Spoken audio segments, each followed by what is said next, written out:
we've got a few names there already. We've got Megan with us. Shane, hi Glenn and everyone. Welcome back, Regina. Margaret B, good morning from me. Good afternoon to you. And Regina, hello Regina. Lovely to see you back with us. It's been a while, isn't it? Yeah, so we're all delighted you're back with us. You really are. You know, that was so lovely that Megan connected us again. So yeah, it's just meant to be, you know. It was never quite the same when you weren't in the group, because with these webinars, I think you've been on almost all of them, haven't you, up to that point? So yeah. And we've got Margaret's birthday?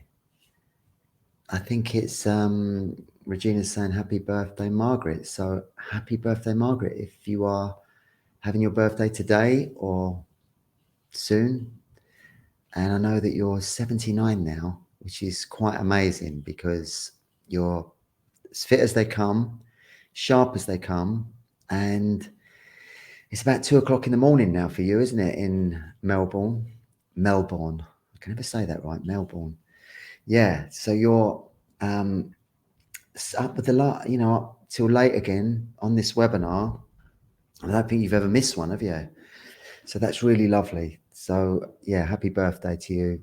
And who else have we got here? We've got Sarah with us. Lovely to see you, Sarah. Hope you're well and life is good. And we've got April in Delaware, and she's saying happy birthday. So yeah, it's great to see you all. Thanks for being here. And I'm going to do my usual little chat and bring on a special guest very soon. And we're going to talk about things that interest. We share a lot of interest, with spirituality and that kind of thing. So we're going to kind of get deep into that today. And we've got Kathy with us. Lovely to see you, Kathy. Your birthday's in a week's time. So a load of birthdays happening all at the same time, which is great. So look, I think without further ado, I'm going to bring on my guest this week. And it's somebody I've known for some time, a lady called Angela, who's a psychic medium. And well, I'll let her explain. So hello, Angela. Lovely to see you again. Hi, Glenn. How are you doing? Great to see you again. Yeah, I'm all good. I played football this morning here in the Algarve, and had quite a full-on time. The Venus thing, the Venus energy. I don't know if you felt it, but Venus retrograde. Yeah, it was pretty intense. I think it's still retrograde, isn't it? It is. I think, and is it end of September it goes direct? Something like that. Yeah, Yeah, it is. So it's still, but I think the peak of it was just gone, and then there was the Lions Gate portal. Yes. Yeah. And I think we talked about this before. When you've got all those things going on, it's like the sensitives feel it much more and more impacted by it. And it's like, if ever I talk to anyone, we talked about it on the last chat we had, like if we talk about it, we find that we're going through the same sort of thing. My PA Marie, whenever I speak to her, she's very sensitive and very psychic. And whenever I speak to her, she feels the same thing at the same time as I do. And it's the energy, because we tune into that. It is the energy. So how have you been feeling? Have you been feeling with it lately? Yeah, same as you. I'm very sensitive, and obviously I'm a psychic medium, so I can feel things quite naturally. But I think another thing is the veil has got thinner between our dimension and different dimensions in the spirit world. So that's why we're witnessing a global consciousness, like rays of consciousness, where people are feeling it more now, perhaps than in years gone by. So it's everyone. That's really interesting to say that, because I listened to a David Icke interview just recently, and he said the same thing. Yeah. He said he was talking about the astral in particular. He said that dimension, he said the veil between our dimension and the astral has become so thin. It's allowed, he was saying, the lower entities, the sort of more demonic entities, to come in, and it's kind of his take on it. And certainly, with all the chaos in the world and what's been going on and everything like that, you can just see it, can't you? Well, I think over the last 3-4 years that you've got to be hiding underneath a rock if you can't feel like energetically there's been this huge shift. But in order for the light to come through, unfortunately, all of the darkness, all of the kind of the negativity has to come up from the surface, Yeah. or up to the surface and be revealed. And that's why we're seeing a lot of corruption being revealed. We're seeing things that are being revealed now that would never have been years ago, because it's like, get to the light, you have to pull all of that bad stuff out. So that's It what's has to be happening. exposed. It has to be exposed. Yeah, Even on a personal level and in relationships, that's happening, isn't it? it You know, is. Yeah, it's like your own stuff comes up and your own, you know, because we're all on the journey. We're all a work in progress. And, yeah.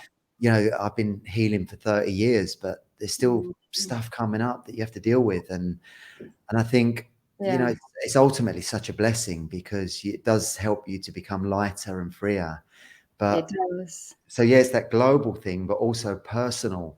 And, Yeah. you know, and you just have to work through it, don't you? And You're always learning lessons, and it's like, just as you've learnt one, it's like, oh, here comes another lesson for me to. yeah, you're It's ready for the next relentless. upgrade. Yeah, Here you and go. it's so hard. And I was reading somewhere the other day that I also listened to a lot of NDEs, near death experiences, people All that have right. died and come back. And Yeah. out of all the planets, Earth is the most dense.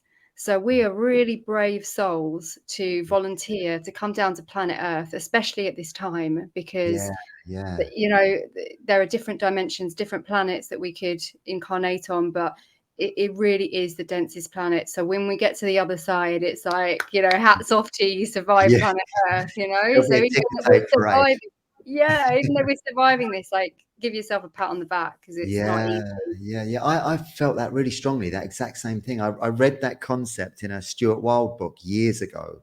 Yeah, And he was talking about this, you know, choosing this incarnation on a soul level. yeah, It's a very heroic thing that you've done, you know, heroic. And as soon as you, yeah, wow, you know, that resonates with me. And I think, yeah, because, you know, you from birth to death, the stuff you go through, you know, it's just immense, isn't it? And the it's battles, crazy. the Yeah, struggles and all of that, you know, and it is, so this incarnation is only for the bravest of souls.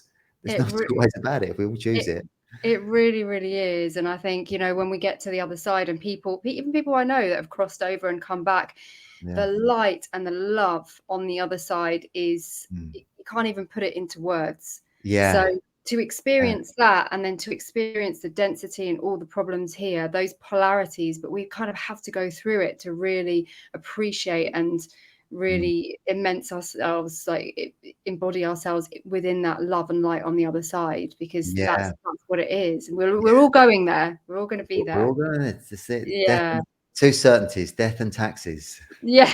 Yeah. Unfortunately, taxes. Yeah. Yeah, oh God, yeah. Um, but yeah, that's fascinating, isn't it? And so how did you know, did you have a point where you woke up, or did you gradually wake up? And what kind of age did that happen? Yeah. I mean, probably similar to you, Glenn, in the sense that I had a very difficult childhood. There was a lot of trauma there. Different from yours, but similar in aspects. Mm. And when I was in my 20s, I was going down a very bad, just not the right path. I couldn't control alcohol. You wouldn't even recognize me. I was a party girl, alcohol, just, but very hurt soul, you know, like hurt people. Yeah, So I was yeah. kind of like on this road, and it was so bad and so toxic. I was doing all sorts, and I got into that. I was very young. I was 17, Mm. and I think it was always there before. I think when I was about 23, I went to India. I was always very fascinated with India. I had this pull towards India. Mm. Worked in an orphanage over there, taught in a school, but then I came back and I was in a group of people and kind of, you know, doing the same things. Nothing terrible, but I wasn't being my true essence. And Mm. yeah, it was probably around 10 years ago that I went back to India. I worked in slums over there, did some NGO work in slums, and without the risk of sounding cheesy, it was a thing that really healed me. Right. It connected me. It made me feel like I was worth something. I had probably similar to you, had very negative programming from my past. Yeah. And that was in 2016. Yeah. So from around then, and that's actually when I found your meditation, started listening to your hypnosis recordings, and my life just changed. Was got into the Hare Krishna movement. Yeah. Yeah. I was reading tarot cards and doing psychic readings before that, but I think around 2015, 2016, that's when my Yeah. life just changed for the better. It's a fascinating journey because you obviously came into this life an older soul and you were ready to wake up in this life, but you kind of incarnate in, you know, certainly for me, incarnated into a very unconscious family Yeah. and grew up in a very unconscious world. You went Yeah. to all boys, very, very strict school, you know, hated it and just drink was my solace. You know, that was the escapism. And going wild, you know, going crazy Yeah. because you had this unhappiness, this, you know, frustration inside, you know, so you just go nuts and crazy, especially as a teenager when you got all that energy anyway. Yeah. And but there's something inside you that wants to find their place in the world, wants to do good, you know, and it's really interesting to hear you say that you felt drawn to going out to work in, you know, in one of the poorest places in the world to help people there. And that was the thing that gave you meaning and purpose in life. Yeah. I've always had a pull towards India, and I bet money on it that I had a past life in India, because when I got to Varanasi, I was like, I've been here before. And Yeah. even it's, you know, I was like listening to Kula Shaker and painting Krishna and Ganesh at the age of like 16. So I don't really know where that came from. So there was Yeah. always this pull. And then I'd already been to like Dharavi and some of the slums before, but then Slumdog Millionaire came out at the cinema, and I remember watching it, and it just reinforced my purpose. I remember saying, I want to go and work in the slums. And then that film came out, and Yeah. I got the opportunity to do that in 2016. And Yeah. yeah, it really did Did, change my did you go life. on your own? Yeah, I did. So I've been 5 times now, traveled around. But I think 2016, when I was working in, it was Mumbai's poorest slum Yeah. I was in. Wow. It sounds so cheesy and such a cliche to say, but I Yeah. felt a connection. I was sleeping in this nun's flat. I think she'd gone to pass over in Italy, and I was sleeping on a mattress on the floor. But I Yeah. felt this peace in my heart, Yeah. and my soul. I felt a connection, and I couldn't explain it. Yeah.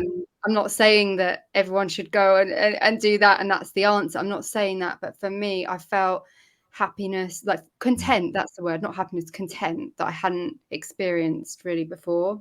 Was it because you were being of service and you were, you know, Yeah. helping the most vulnerable and you kind of found a purpose, you know, maybe? Yeah, I had a purpose that was meaningful, and I think from then I just became a lot more authentic to who I really was, you know. My 20s, I was always kind of putting on a mask and being this person to lots of different people, and it was Yeah. never really me. I was just, you know, very had a lot of trauma to work through, and Yeah. yeah. Yeah. I mean, I was the same, you know, God, Yeah. some of the things, the stuff I got up to, I think, God, it was like a different lifetime almost. Yeah. Don't recognize that man or that girl back No, then. no, Boy, not at all. And, you know, I had, you know, some of the kids I knocked around with back in when I was a teenager, I had, there was one guy who was a really colourful character called Terry Stone. And I lived with him in a squat in London for about 3 or 4 months. And he was funny. I connected with him because he was so funny, but he was in so much trouble. He was in and out of Borstal all his life. And as you know, obviously as my life went off, I'd lost touch with him, you know, like 40 years ago, lost touch with him. And he got in touch with me about 2 years ago. And he said, "Oh, I can't believe it. You're writing books and you've done this and done that." He said, yeah. "Wow." You know, he said, "Amazing." And I said, "What have you been up to?" He said, "Well, I've just done 25 years." And he'd been in prison. Wow. And he was robbing banks to feed his addiction at the time, you know, and that was why he got caught. He went away. But Yeah. in prison, he told me that he found he got into healing. he got into healing through Scientology.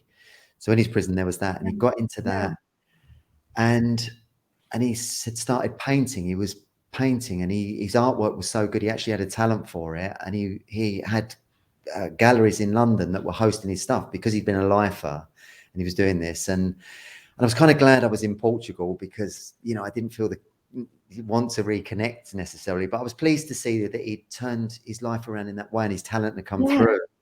Yeah, even in that environment. Even in that, yeah. And he'd learned to survive in there. And it just made me, he was a very, very lost soul that had gone down a very dark path, and he eventually turned it. But sadly, he passed away. I think it was about a year ago. He passed away. Somebody messaged me and said he didn't make it.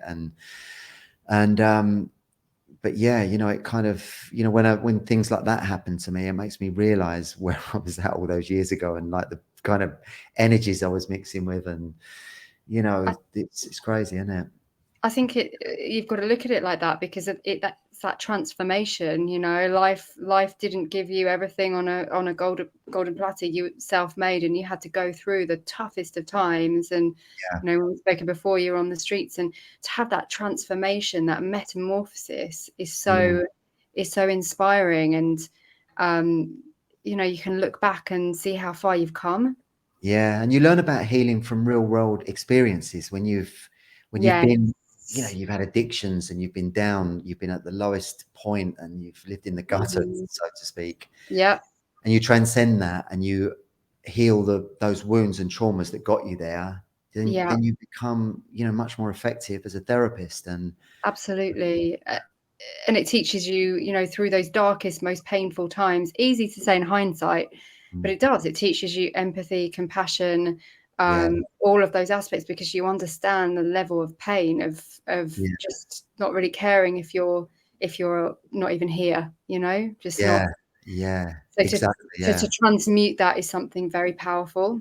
Yeah, and it does make you humble as well, you know. It's because, you know, I mean, my wife said that to me recently. She said, I never, you know, if I'm talking to somebody who's a multi-millionaire or sleeping on the streets, I always treat people exactly the same. I don't regard people exactly the same. Some people have better breaks, some people have had worse breaks, some people are not strong, and some people are strong, and they, you know, it's just, we're all human beings on this journey.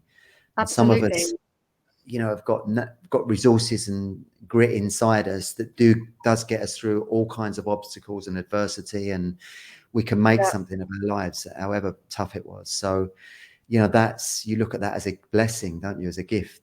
Yeah, absolutely. And also there's a concept of people are playing a part in this kind of stage that is life. And it's someone who, I don't know if you've ever read The Afterlife of Billy Fingers. It's about this woman her brother died, and she was really into meditation, done it for years. Her brother died, and she started communicating with him from across the veil. And her brother was a drug addict, like just a tearaway, all sorts. But it was almost like his life was, I know this is a bit deep, but his life was designed to be like that. Now, I'm not saying he couldn't have changed that and changed his circumstances, but there is an aspect of, we can choose what incarnation, who our parents are, where we're born into, certain adversities. There is this concept from pre-birth planning. And you choose that to have the most impact on your soul journey, to clear the most harm. Exactly. It's a really interesting way of looking at things, isn't it? Because if you've chosen that life, as tragic as it is, you know, it's part of your soul journey, and you need to experience it. And whenever I think that's the thing, when you're awake as well, whatever happens in your life, you can look at it like that, rather, because when I was younger, and you know, I'd gone through, you know, the horrendous childhood and upbringing, and it was all, and I'd gone into adulthood, and I was just failing at everything, you know, failing in relationships, failing in jobs. I couldn't hold down anything, you know. So I just felt, and I used to have that victim mentality, you know, it's because of my shit childhood that I'm just hitting a brick wall all the time. And why me? And I was stuck in that for a few years. But as soon as I came out of that and started to take responsibility and recognize the karma in my journey and the karma in my relationship with my parents and all that, then I started to feel empowered, and I stopped, the victim mentality went. And that's kind of an empowering place to be, isn't it? You take responsibility for your life and the journey. Absolutely. And also to have that gratitude that you've broken the cycle, because a lot of this is generational trauma, similar in my family as well. My you know, they behave in a certain way because they had a childhood where they were, you know, beaten or whatever, and it's just gone down generations and generations. But to actually be the one, and we spoke about this, didn't we, when you and you, it was very revealing that you've broken this cycle, which is a huge achievement. Through that's through in an ayahuasca ceremony. I got that clearly. I got that message that, you know, my male lineage were looking at me and they were kind of cheering me on, saying, you're breaking the cycle, keep doing what you're doing. And it was such a powerful message. It was so strong. And I thought, and it really resonated because, you know, they were, you know, that all the traumas that had come down from them, you know, were laid onto me. But, you know, I was able to break that cycle. And, you know, Lee, you've met Lee and you've interviewed him. Most people here know Lee, and he's, you know, so in a peaceful place and so in his power. And, you know, he's just got a little baby and he's just an amazing dad to that little boy. You know, I'm so proud of him. So the cycle's been broken. And so that the downline now is had an upgrade, and their lives are much more, you know, going to be fulfilling and happy and joy. You know, they're still going to have struggles because they're on the 3D earth, but hopefully it changes to 5D soon, and they won't. The energy's changing. So, no, absolutely. That's probably the biggest karmic thing you can do, isn't it? To be able to come in and change that and free up future generations.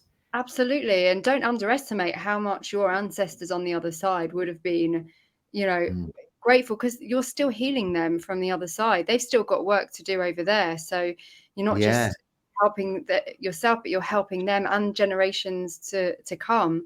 So it is very, very powerful if you can do that and break that chain. So Angela, how did you connect with the Krishna movement? So that was always, obviously I've been to India about 5 times. I've traveled around there extensively. So there's always been such a kind of India obsession, fascination. So it kind of, it started from there, really. But I didn't really get into it until I came back from the slums in India, and the synchronicities when I was on that path. I was introduced to, it was funny. I came back from India and I took this job where I was selling nutrition products, like supplements and stuff, to health food stores. And at the time I was like, why am I doing this? Like, it wasn't really what I wanted to do. I'm not being ungrateful, but I was just like, why am I here? And then I remember so well, it was one rainy April day, and this was in 2017, 2016. Anyway, and I met my teacher, who sadly, he's passed away in 2020, Hare Krishna guy in wonderful, if anyone lives near the Streatham area, Maitri it's called, in Streatham. Right. He was Hare Krishna, and we just clicked. We got on so well, and I'd been to the temple and stuff, but really it was meeting Mahesh where it really amplified my trajectory for the Krishna consciousness. And we used to have these kirtan mantra nights around his house, and he was like Jesus. He would invite everyone. He'd be helping drug addicts, everyone he made welcome in his shop. And I remember I went in and he made me soup, and he was just one of the most incredible human beings that I have met to walk this planet. And his death shattered me. He died in 2020, but he was a devotee. And I think meeting him, that really, I was always into it, but that's when I kind of really got into it. So that job didn't last that long. I know I was meant to get that job to meet him. And my teacher. Yeah, sometimes you look back and you understand the reasons why you do certain things to meet certain people, and they Yeah, guide you on a path. Did you go to the manor at I Watford? did. I did. Yeah. I've been quite a few times. And have you been yourself? Yeah, I've been a number of times to the what's the big festival there? The annual festival. Germantisme. I can never say it. Germantisme. Yeah. It's Yeah. Krishna's birthday. I think it's coming up actually. I think it's Is it? Yes, July or August. I think Yeah.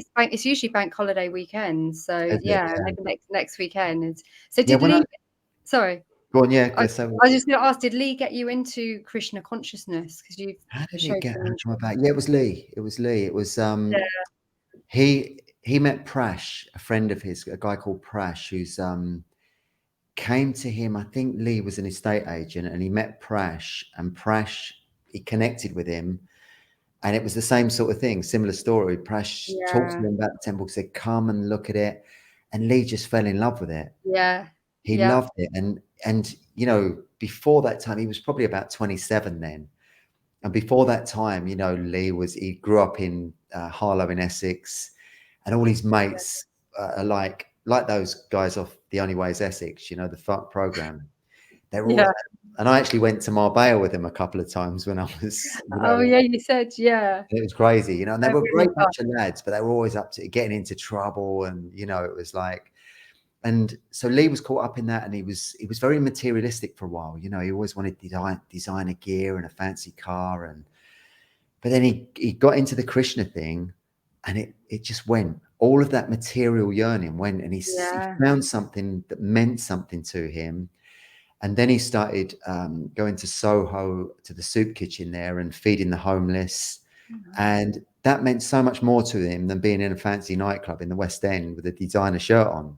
yeah, And and it was like night and day, you know. And he went along that path very quickly, and yeah, traveled to Hungary with the, you know, he traveled around with the Krishna guys, and he even stayed there for um, this sort of, I forget what it is. It's like you can do a certain amount of time there where you get up at 4 o'clock and you're praying and meditating, and you're just yeah, of service. You let go your phone, everything. And he did that, you know, he really threw himself into it. yeah, And then when he met Cavi, they got yeah. married there at the temple in Watford. Oh really? Oh, such a Yeah, beautiful venue, and George Harrison donated it to the yeah, Krishna, and I love George Harrison, so there's that. yeah. Oh, I didn't know George was that. It's amazing. amazing.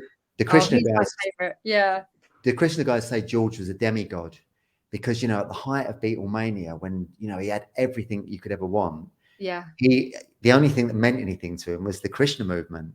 yeah, And there's that great, I might have mentioned it in the last chat, but there was that great clip of him when the Beatles were breaking up. He's signing the contract and he's yeah, chanting Hare Krishna. He's going Hare Krishna, Krishna Krishna. You yeah. know, he's How doing that, and because, you know, so there's a guy that was such an evolved soul, and because he had such an influence and so much power, he was very responsible for getting the Christian movement off its feet, because accelerated the movement. Yeah, he bought them the manor that must be worth 50 million quid now, you know, yeah, back in the 70s. That gave them a home in the UK, and they've just flourished ever yeah, since.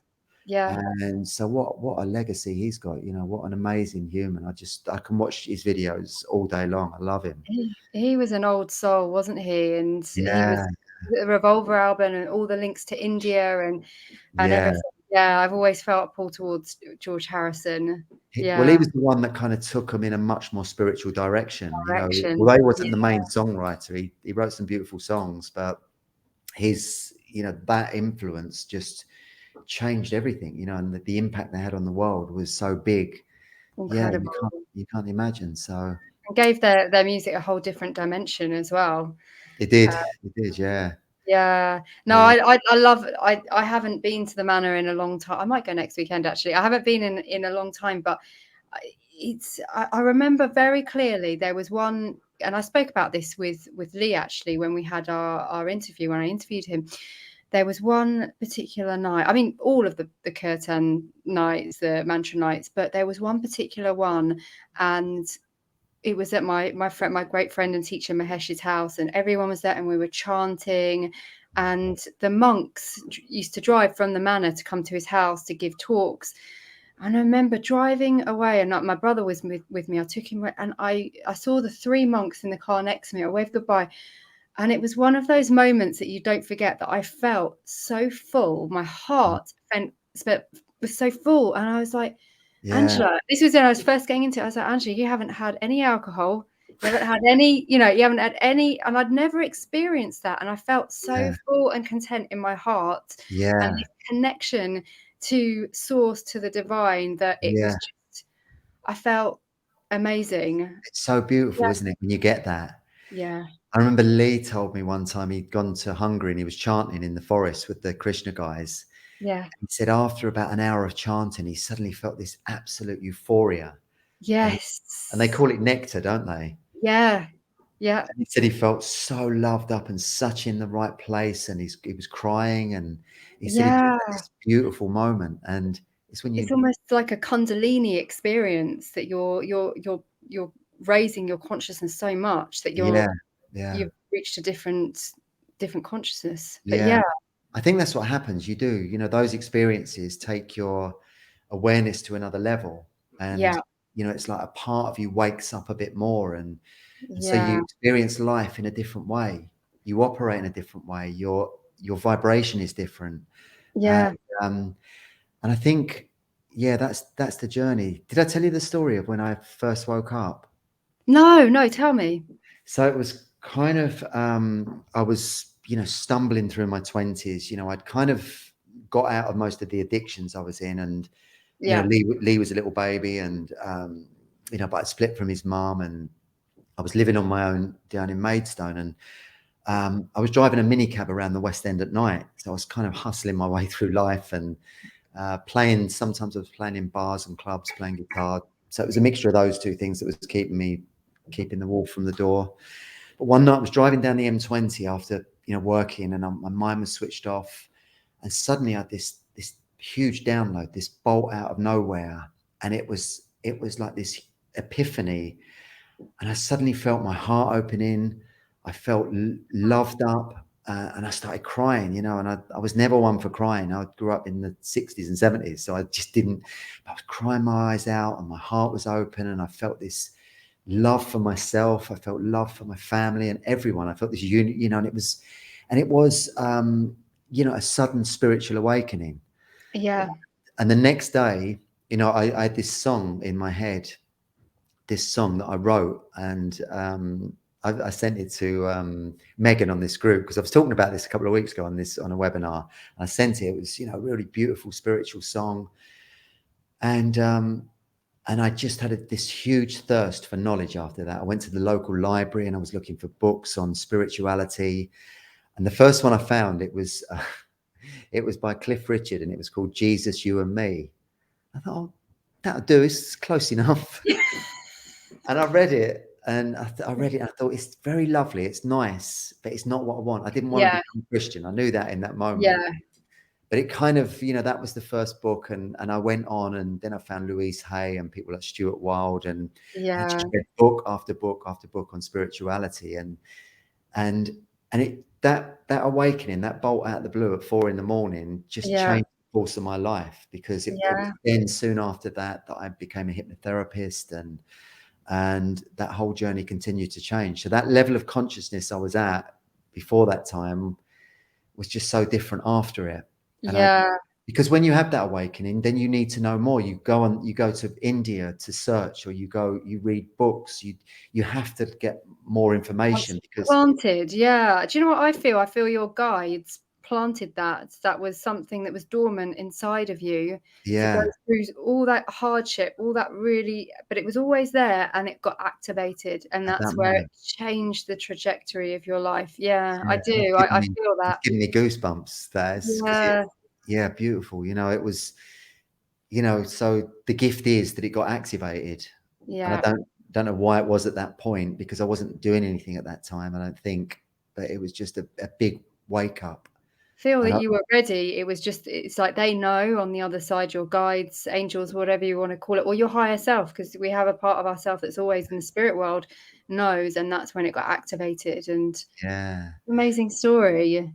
I always talk of Searching, were you just searching after that?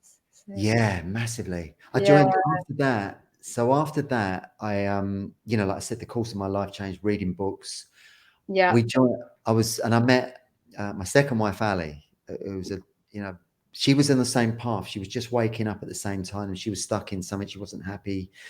And we yeah, kind of came together because we were growing. We were, you know, and yeah. we joined the Kent Healers group because we were Oh, so, you told me this. Yeah, and we used to yeah, sit in this little room, and we were the youngest in there by about 30 years. yeah, And it was an old lady called Doris who lived in Tunbridge Wells, and we used to do hands-on healing. They taught us how to do hands-on healing. yeah, And I remember thinking, oh, it's crazy that I'm here with all these oldies. You know, what am I doing? You know, I used to be the little tearaway, right? You know, running the streets of Bromley, and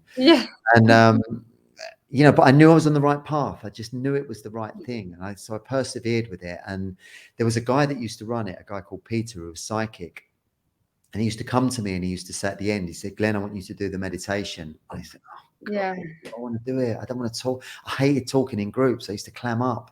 And he said, yeah, "You've got to do it." And he almost bullied me into doing it. And he said, my guides are telling me you have to do the meditation. It's a really important part of your future. And when I look back and I think of that, I think, my God, it's, you know, what a sign from the universe. And yeah, bless his heart, you know, he passed away, you know, a few years after we joined the group. And yeah, amazing how you get guided on this path once you start to awake. yeah. And it's like, That is incredible story, and the synchronicities. You know, the synchronicities that you met him yeah, at that time that you went along there. You met him. That's yeah, when you notice these synchronicities happening, yeah. these magical things that can't even be explained. That's when you know you're on the right path. Yeah, because it's like the Paulo Coelho book, isn't it? The Alchemist. Yeah, When yeah, you're on the right path, the universe conspires to yeah, work with you. Things fall into place, and yeah. you might not always get what you want, but you certainly get what you need. And it's that, Absolutely. and Yeah. it is, you know, it's such a amazing time to be alive. It You know, really is. And I feel that's it. It's we are spiritual beings having a human experience. You know, you can get very easy to get bogged down with the system, work, kids, bills, you know, very kind of 3D. But yeah, when you do what you are meant to be doing, that you were yeah, put on this planet to do, yeah, that's when the magic happens. That's yeah, when you don't need the I'm not like anti-materialism, but that's when, like Lee, for example, he was so content with the Hare Krishna because there was something in his soul yeah, that was the right pathway for him, and you can feel it. You know, it's yeah. your intuition talking to you. It is. You know, you just know, Yeah, and things work out. You know, you start to meet they the right do. people. You know, Yeah, I mean, as soon as I, you know, became a hypnotherapist and you know, started making recordings. You know, I'd seen a lot of clients before I made recordings, but I had this thought one day. I thought, do you know what? I could record one of these sessions. So I did. I went straight from a microphone with a little bit of reverb on because I always kept a little recording set up at home, but it was very basic. And I recorded it and I listened back to it. I thought, oh, that sounds quite good. That sounds all right, you know. And I thought maybe I'll sell it. I'll ask the guy who owns the chemist if I can sell them in there. And I did that. And I used to drive around to the local chemist selling them on a fiver on sale or return. yeah, And to think that would become my whole vocation and I'd end up selling 10 million, you know, and it would be my life's path. But it was just, and that was not, I didn't have any marketing strategy or any business plan. It was just, oh, I sell these and I'll ring up Waterstones and see if they want them. And the doors just opened. I can't tell you yeah. how lucky I was, so lucky all the way along. And, you know, got amazing opportunities that came from that. But you must have been one of the first to actually give out the recordings. Yeah, I mean, in the UK at that And time, there was pretty much in the late 90s, there were some American recordings that seemed to be in the sort of new age shops of the day. yeah, And the people, whenever I rung them up, they say, "Oh, they're not American, are they?" You know, because yeah, people didn't vibe with American voices at the time. yeah, So I kind of, and I branded them as Hypnosis. I branded them as, because I thought, I don't know, just my intuition, and that was the thing. And even though people were not sort of open to hypnosis like they are now, hypnotherapy, it just worked, and they just flew off the shelves, and it was incredible. it was amazing. Yeah. I love So that story. Megan's saying beautiful soul, and could feel the love bubble. It was wonderful. Oh. Angela, how do you feel energy of spirit?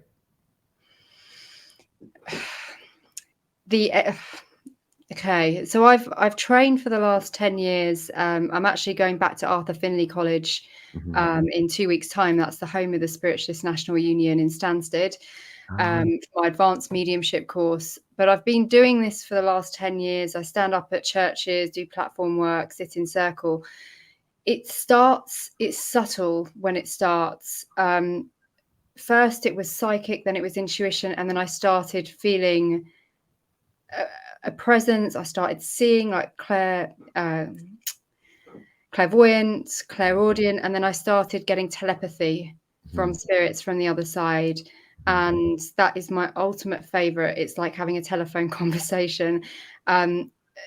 It's a difficult thing to explain, but the energy just changes. And I'll be giving readings sometimes and I'll get the most random thing that they're showing me or they're telling me, and it might mean nothing to me, but I'll say it and they're like, oh my God, just those specific things. But it's the energy shift and the love that you feel from the other side. That's why I love mediumship more than anything else. Anything else, I love mediumship. I love to connect with the other side, and it's all good. It's just love and light over there. And I truly feel it's the most healing thing, especially if you've lost loved ones. I've recently lost my father, and to have that knowing that we don't actually die and you can still have a relationship with your loved one from across the veil is so important to me. And that this is why I do this work, because of how much I love it. But in answer to your question, it's the energy shift.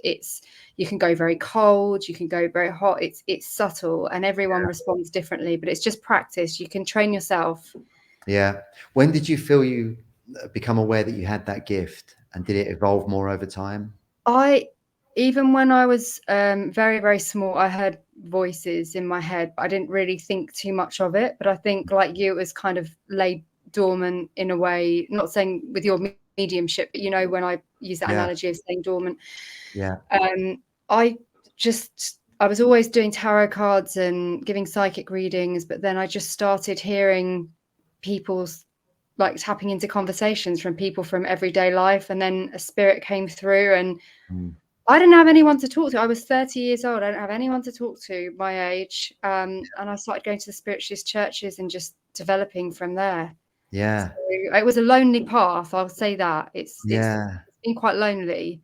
Sometimes the spiritual path can be, can't it? Because, to find people, you might find people that are on the path, but they're not necessarily where you're at on the path. Yeah. You might be further on, or, the other way around. But it can be that, can't it? That's again why it's such a heroic journey, and to walk the path of a healer is not always easy. Yeah. It's not an easy path. And that's why I think to experience that level of pain, as horrible it is, that's how we grow and evolve and change, through pain, unfortunately. But that enables you to have compassion, empathy, understanding. Yeah. And Megan is saying, you are so fortunate you found your path so young. Amazing story, such an inspiration. Totally, massively. Thank you. That's so kind of you to say. I mean, when I was speaking to your son Lee, he found Krishna consciousness when he was younger than me. So I was like, oh, I'm jealous. I wish I'd learnt my lesson sooner and develop. But we can all think that. But do you know what? It always happens at the right time. It does, doesn't it? When you're ready to wake up. Yeah. And Helen is saying, hi, Angela. I just requested you on Insta. So you're going to get hi, Helen. Instagram. Yeah. They're a lovely group here in the membership group. They're, we all kind of meet here every couple of weeks, and they're all friends with each other. And they've even, Megan and April have met up in the States. It's beautiful, Oh, amazing. And if one of them's struggling with something, they're all supportive of each other. It's really beautiful. Because I started the membership group about 2 years ago. And I never had the idea that would happen, but we've kind of, this community's developed from it, and where they've all become friends and really close. And it's lovely. That's so important, because when you're on the spiritual path, like we said before, it can be very lonely, and to connect with like-minded people is so important, because you become a product of your own environment. You know, Yeah. when you're in your kind of crazy days and my crazy days, I couldn't get out of that, in, you know, that environment where they're all doing the same thing every weekend. And, you know, I felt very, so to get new connections and to connect with like-minded people is it's so important. That's really good advice, because you know, when you're with other souls who are conscious, it's like you're, you know, meeting your real family almost, isn't it? It is, yeah. Because you incarnate into a, you know, a spiritual, you know, a family of, you know, we share the same name and that kind of thing, but you can be so far apart from them, can't you, in a lot of ways, and they don't understand you. They just think you're all No. weird, and I've you always know, been the black sheep of my family. Yeah. yeah. I mean, Yeah. even now, you know, if ever I'm seeing my dad in a couple of weeks, I go back to England, and all he wants to talk about is how much money you're making, and that. It's never about, you know, Yeah. what the books or the, you know, the healing side of it. It's just, you know, so I just connect on that level, and, you know, so Yeah. yeah, it's funny, isn't it? So yeah, you need to build that family of spiritual Your souls tribe. around you. Yeah. When we Yeah. came here to Portugal, we didn't know anyone on the Algarve, but I think, you know, because we put the feelers out, we very quickly did start to connect with other people that are, you know, are awake and conscious, and I probably told you the story of how I connected with ayahuasca out here, the plant medicine. Jason. Yeah, Jason and Yeah, Kay. yeah, yeah. Yeah, yeah. She spoke. Yeah, yeah, I remember now. Yeah. Yeah, no, I got And exactly. Yeah. yeah, so, you know, that was just through me putting that intention out to the universe, Yeah. and them coming along because they were interested in my barbecue, you Yeah. know. But it's And it, these synchronistic moments that it's like the yeah, universe knew that you two would connect. You meet the right people, and you're on the right path. You will meet the right people. you will. And I think if you want more of that, you just meditate on that. If you hold that energy and you meditate strongly on that, and project that out there, those souls will come to you, because like you're Absolutely. putting it out there on this sort of spiritual hotline, and they connect with it, and then you connect up physically in this world. Absolutely. So yeah, so where are you at the moment? Do you have any things you're working on for the future? And, you know, Yeah, so I do a lot of I call myself a spiritual consultant, because I do psychic readings, tarot readings. I implement mediumship into that. I'm always training on my mediumship. Like I said, I'm going back to Arthur Findlay College in a couple of weeks, yeah, an intensive advanced mediumship course there yeah, for a week. I'm also a Reiki healer, and I do quantum biofeedback therapy as well. So yeah, it's busy. There's a lot going on, but my main thing that I'm passionate about at the moment, like my main priority is I've had a lot of bereavements in the last 3 years. mhm, One of my best friends, shortly after my granddad during COVID time, so I couldn't say goodbye to him. And then mhm, my father unexpectedly died a year and a half ago, and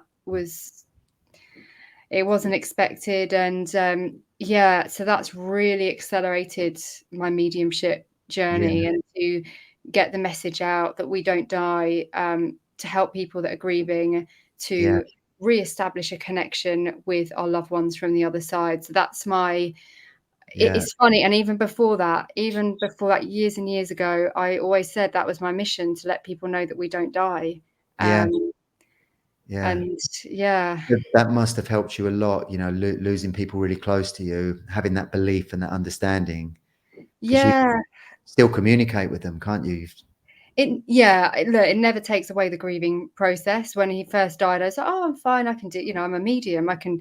Yeah, and boy, was I wrong. Like, my God, I've never felt pain. Well, yeah, it's the most painful thing. I think I was very close to my dad, Yeah. um, but he came through to me. He has come through to me a few times, and actually, one of your meditations, your overcoming bereavement meditation, Oh I wow. saw him. Yeah. And the funny thing is, when I was doing that meditation, I saw him, and he was smiling. He looked years younger. He looked like he was in his Mm. 30s. You always hear that, don't you? They always come through younger in their prime. Yeah, Why is yeah. that? Do you know why? they can choose, they can manipulate energy, and they can manifest themselves in whatever shape or form that they want. And I think they have the choice, so they can come through however they want. And he looked great. He was wearing, tell you what he was wearing, it was a blue Ralph Lauren polo shirt and jeans with a brown belt. And the weirdest thing was, after that meditation, your one, and I saw him and he was just smiling at me. We didn't have conversation, although we have in other times. I was looking through some photographs and I hadn't seen this one before, and he was wearing the exact same outfit in the photograph. Wow. So I see that as confirmation, you know? Yeah, completely amazing, isn't it? Yeah. And sometimes, you know, you need that, don't you? It's so, it brings you comfort, and it knows that you are really communicating with them, and you're not, you know, just imagining it. It's for real, something concrete. It is for real. Yeah.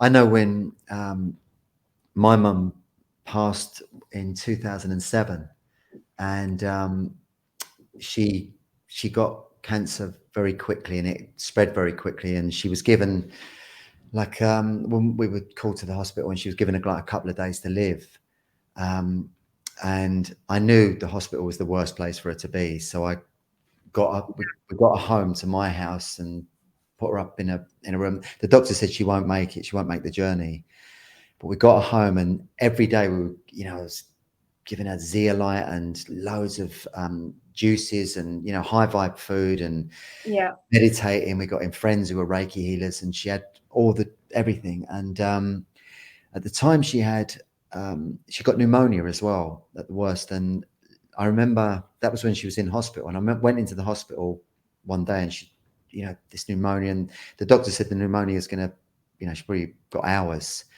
But I did some research, and I found this stuff called fenugreek tea is really good for pneumonia. I did a lot of research on it. So I went to the hospital, got loads of this tea inside her. And the next morning, we got her out of bed, and she was literally, there was a puddle of water where she'd sweated, and all this like pneumonia had come out of her.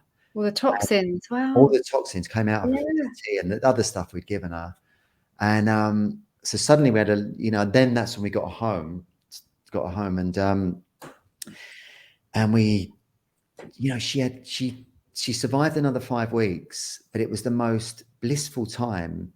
You know, she didn't check out in a hospital drugged up on morphine, and, you know, we were laughing and joking with her, and, you know, it was such a joyous time. And she had me and my two brothers with her that she'd always wanted. You know, we were there holding her and laughing with her. She had all of our attention.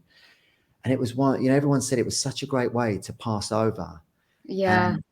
And you know, it was only up to the last couple of days she deteriorated very quickly. You know, it wasn't all the stuff we were given. It was just too late. It spread too far by the time we started on that.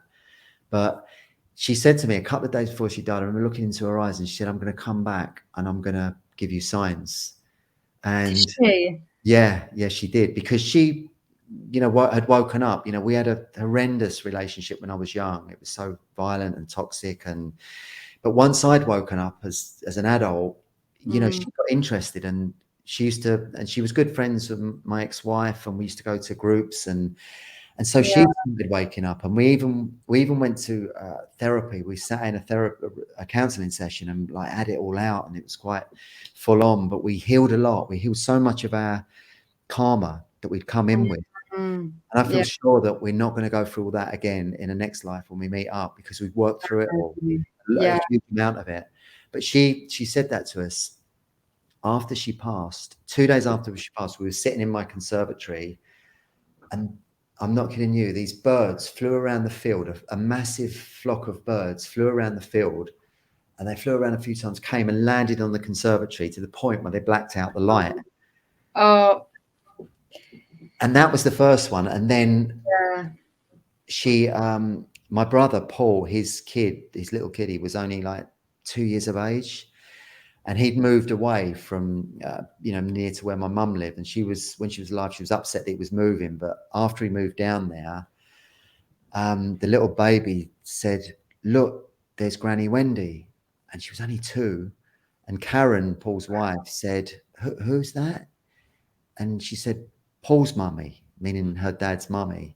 And she said, look, she could see her mum on the stairs. Yeah. And then we were told by a medium, Paul was told by a medium, that she sits on the stairs in that house. She'd never actually been in it physically.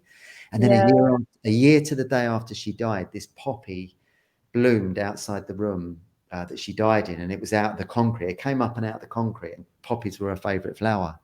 So she gave us many signs, and Lovely. it was to the T. And she told us she was going to do that. And so, and sometimes even now, you know, I feel her presence at certain For her times. presence. I was gonna. Another good story on it was, Yeah. her birthday was February the 12th. And I remember February the 11th, it was either last, it was, I think it was the year before last. I thought, right, I'll do a little light little candle and just connect with mum and just tell her everything's cool and, you know, send Yeah. healing. On her birthday, the next day, I forgot. And as Noah was going to bed, he was about 3 at the time, he started saying, oh, Granny Wendy this, Granny Wendy that. And he'd never met her. He's never met her because she died way before he was born. He started talking. Yeah. And Nick said, you're not going to believe it. He's talking about Granny Wendy. And I thought, that's her telling me you forgot my birthday. I was getting a bollocking from the other side. That's incredible though, because children, the veil is very thin, so they can pick up on this. That's amazing. World, aren't they? Yeah.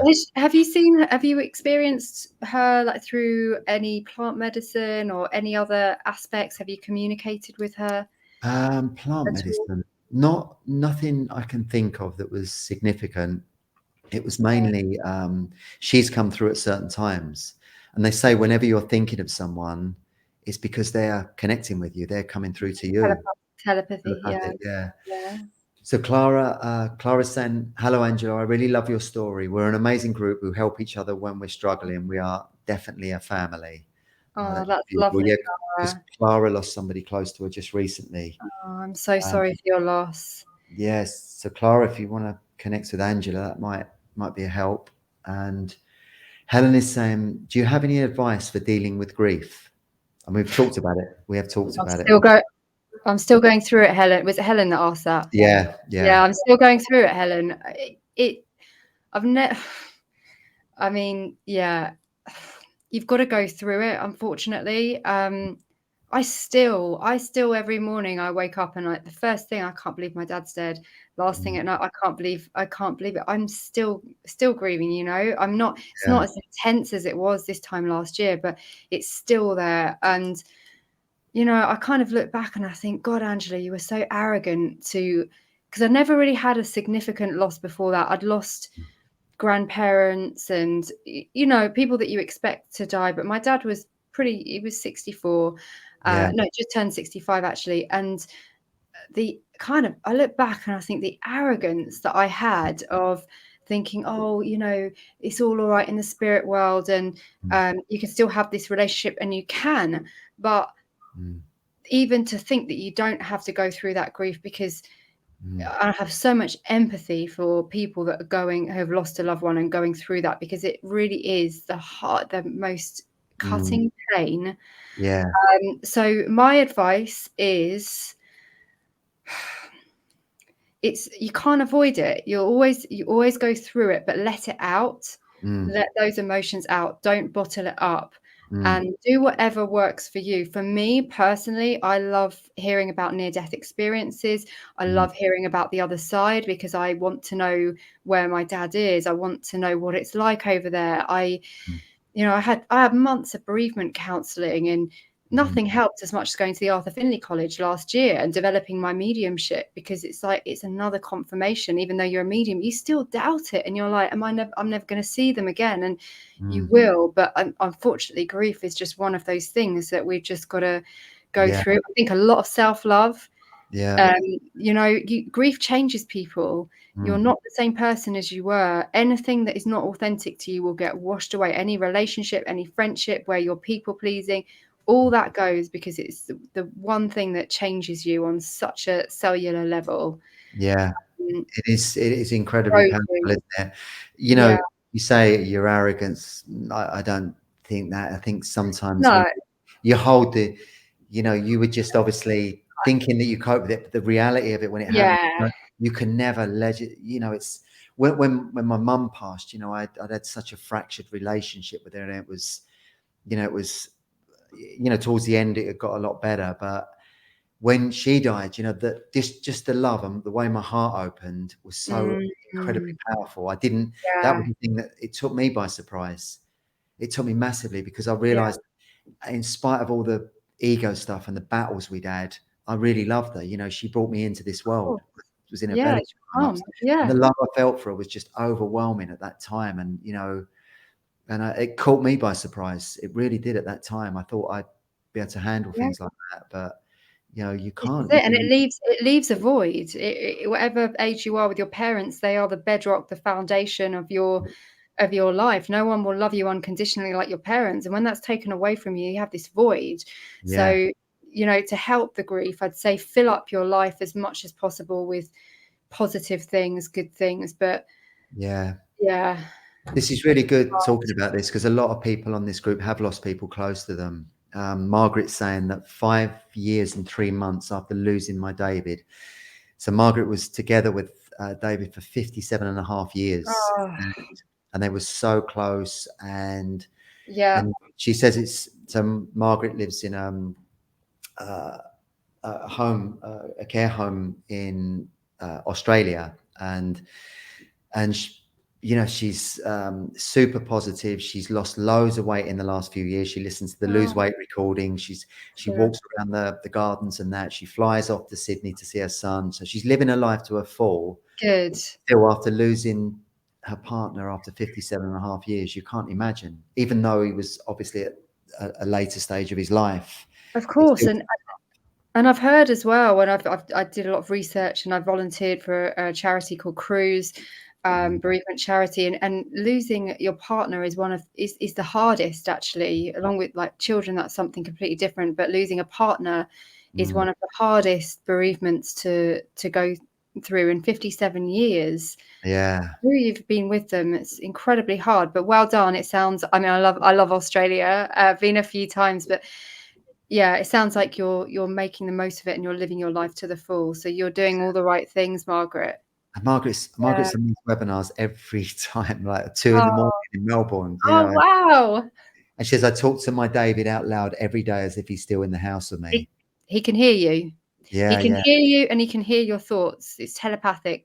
It's just more difficult for them to communicate with us because the energy is so dense here. But I can guarantee you, he can hear.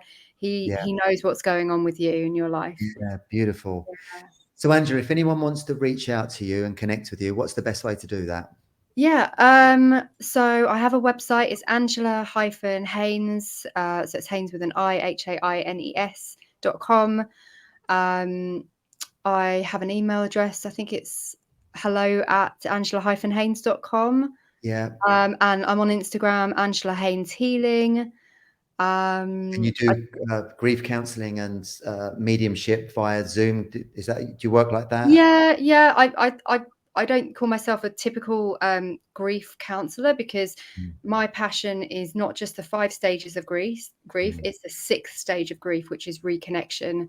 So it's all about establishing a new relationship with your loved one. But, you know, that might not happen straight away. It could take them a bit of time on the other side to evolve and to learn. It's a new language they're learning of how to communicate to us. So, but you know, you can learn this stuff, you can develop yourself, and it can be a very, very healing journey. Well, thank you for that. Thank you so much. And thank you. It's always a pleasure chatting to you. You know, you're an evolved soul, and you're on an amazing journey. And, you know, I love hearing your stories as well. You know, likewise, Glenn. Yours as well. True inspiration. Thank you. And, you know, I feel this was the right time today as well to have you on and talk about the things we've talked about, because I know it's going to resonate with a lot of people here. And Russ has put up Angela's Instagram and website. So if you want to reach out to Angela, connect with her there. So thanks again. And we'll talk again. No doubt. Definitely. Do another one of these. For sure. Thank you so much for inviting me on. You're welcome. That flew past, didn't it? What an amazing hour. And I chatted to Angela a couple of weeks ago on her own platform, and we're going to release that interview soon. That's going to be, Angela's just editing it. So that'll be, we'll stick it up on the member site so everyone can see it. So thank you so much, guys. Megan is saying, thank you, Angela and Glenn. Regina is saying that was a fascinating webinar. Thank you for telling your story. Yeah, it was wonderful. And yeah, I'm off now with the family, and I hope you have a wonderful weekend, whatever you're doing. I'm playing paddle in the morning and then just chilling out with the kiddywinks as I normally do. So have a great weekend. Boa fin de semana, as they say in Portugal, and I'll see you soon.